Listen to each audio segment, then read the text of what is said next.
I mean, Because he makes he's logical leaps. So he goes, okay, well, then we discovered that, all of this DNA of the person who actually committed the crime, right? Like, they finally get the DNA back and it's all pointing to this guy who has a history of breaking and entering and aggression towards women. And he doesn't go, oh, no, we made a mistake. He goes, oh, how can now he be involved in this thing that I know Amanda's involved in because I know the break-in was staged.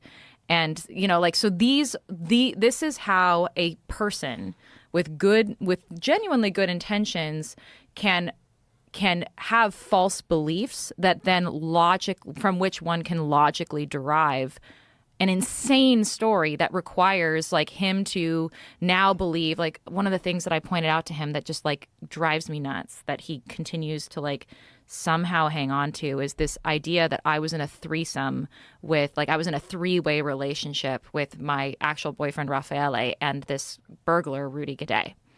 And I was like, where are you coming up with that? And he was like, well, whenever I interviewed Rudy, like he talks about interviewing, interrogating Rudy, Rudy always seemed to have affectionate things to say about. He always seemed to like be interested in you.